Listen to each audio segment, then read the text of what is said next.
Warning: Motivation. Is opportunity monopolized?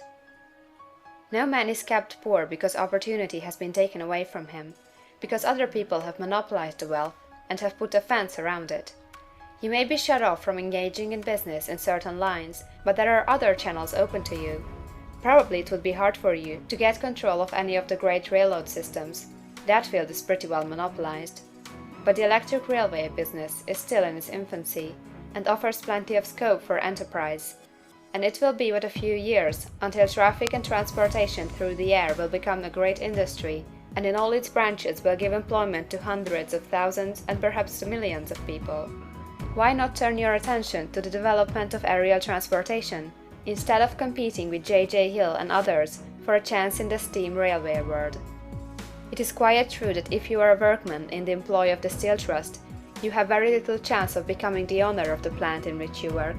But it is also true that if you will commence the act in a certain way, you can soon leave the employ of the Steel Trust. You can buy a farm of from 10 to 40 acres and engage in business as a producer of foodstuffs. There is great opportunity at this time for men who will live upon small tracts of land and cultivate the same intensively. Such men will certainly get rich. You may say that it is impossible for you to get the land, but I am going to prove to you that it is not impossible, and that you can certainly get a farm if you will go to work in a certain way. At different periods, the tide of opportunity sets in different directions, according to the needs of the whole, and the particular stage of social evolution which has been reached. At present, in America, it is setting toward agriculture and the allied industries and professions. Today, opportunity is open before the factory worker in his line.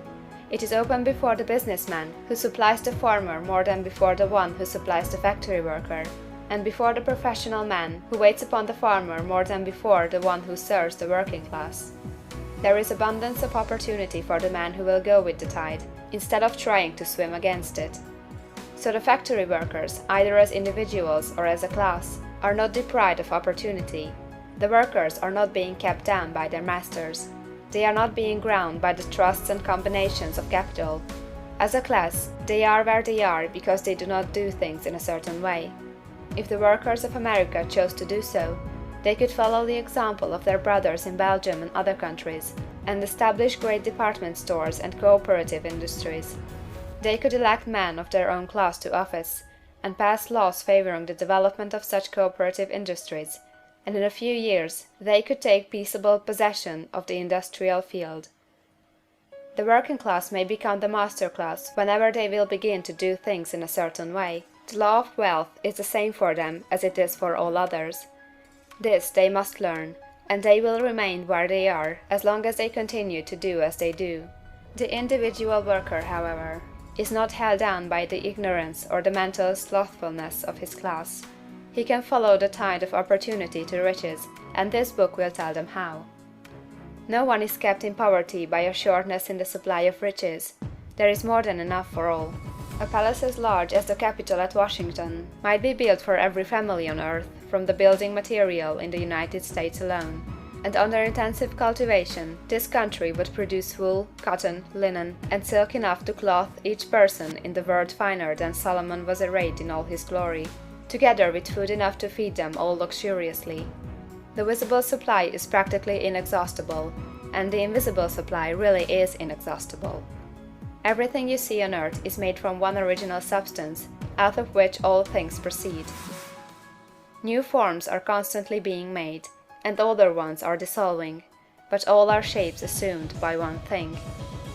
There is no limit to the supply of formless stuff, or original substance.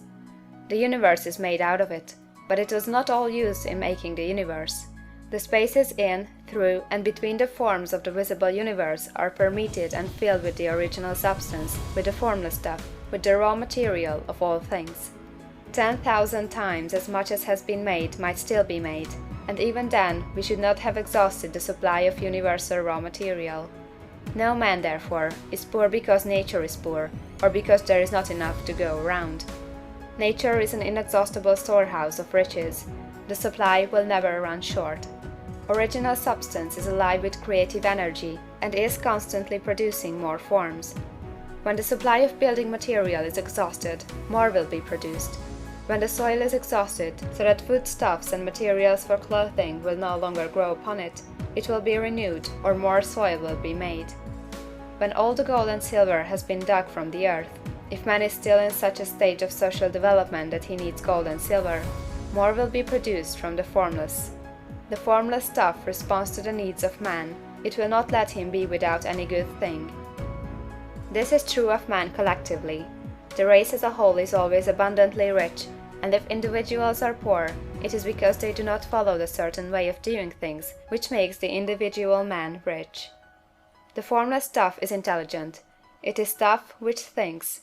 It is alive, and is always impelled toward more life. It is the natural and inherent impulse of life to seek to live more.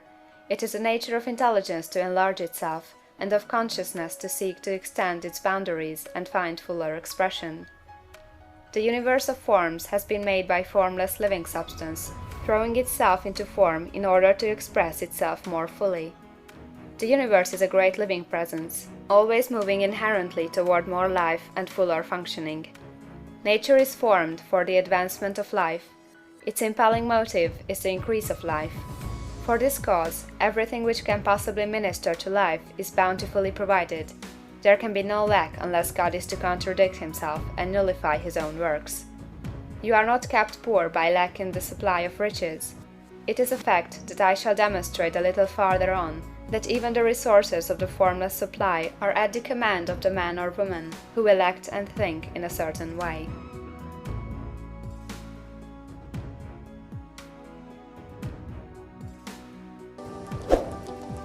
Burning motivation.